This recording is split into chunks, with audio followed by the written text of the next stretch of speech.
So we're backstage at the North TV Union and I'm with what can only be described as a legend in the game. Fatman Scoop's in the house. Thank you very much. I'm blessed for that. You know, I never thought I was legendary, but people are saying it, so I must be.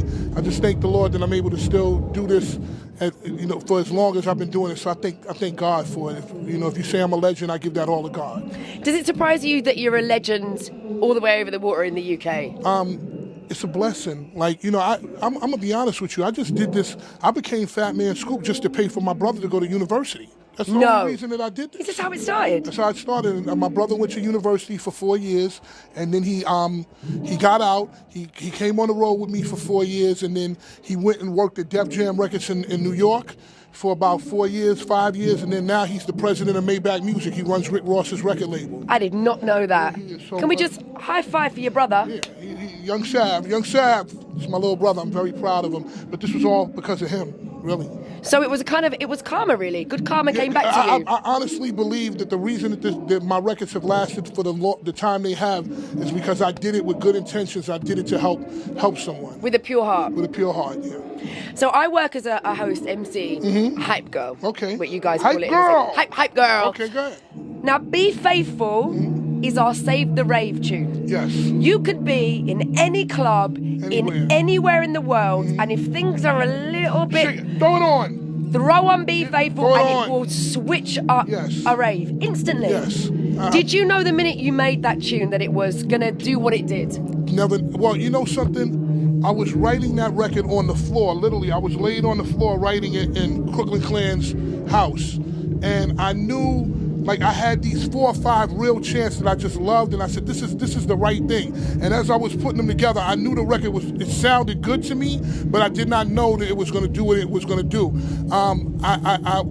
Because I worked on the radio at Hot 97 for years, so what I would do is, as I made a record, I would take it to the person who the record was by and do it. So that was Faith Evans, so I went and took it to Puff, to P. Diddy. Okay. And P. Diddy, I played the record for him, and he was just sitting there. He was on his two-way at the time. It wasn't BlackBerry or nothing. He was looking at other stuff. He was on the phone.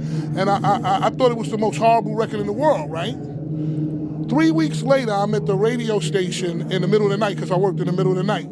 And I get a call.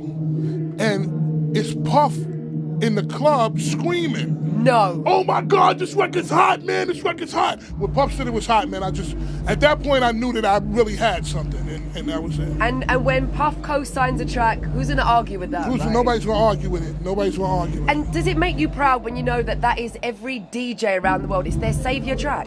You know something? I just think it's a blessing. Every night I get on my knees and I thank the Lord for that. And I'm not trying to be religious or anything, but that's a blessing. Because you know something? You know how many people make records and try to put them out there? For that record to just go and do what it did, it's a blessing. So I can't even step in the way of it. Took a life of its own, right? Took a life of its own, but I think it's because of my brother. I put my brother through school on that record.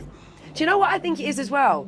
Nobody puts that amount of energy and hype into a studio record. We all do it live, but no one puts that hype on a record. And you took the energy that you have on stage and put it on a track. And I think that was, for me, the key to the whole thing. Look, I'm gonna be honest with you. When we did that, I was mentored by a guy named Dougie Fresh. Yeah. Okay, the world's greatest entertainer. I'm from Harlem. He was my teacher. When we did that record, I did not know what it was going to do. I was just trying to imitate DJ Kool in a record called Let Me Clear My Throat. I didn't know what the hell I was doing. I was just trying to do that. And I knew crowd participation because my mentor taught me everything about it. So I just did it. I was just doing it at the time, just trying to, when I started out, I was like, the school was $40,000 US a year, so 20,000 pounds.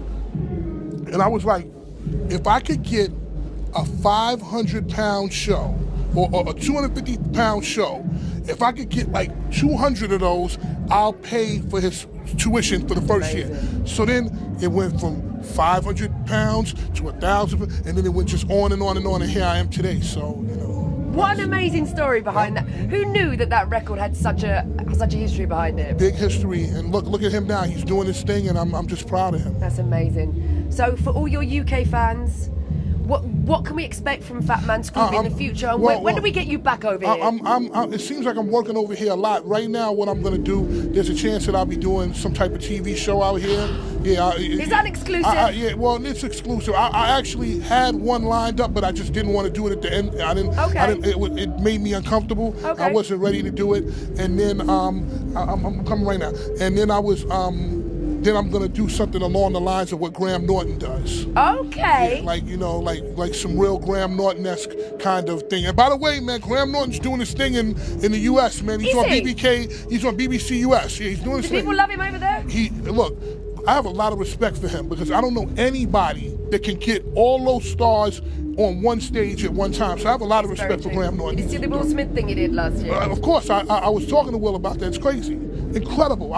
Matter of fact, I was here in the UK the last time with Jaden, Will, and Jazzy Jeff, and all of them did the whole thing. I was sitting in somebody's house in Leeds watching that. It was crazy. I love that. You heard it from the man himself. Watch this space, 2014. Fatman Scoop. See y'all later. Naughty TV, Fatman Scoop. Don't y'all forget, y'all heard it first.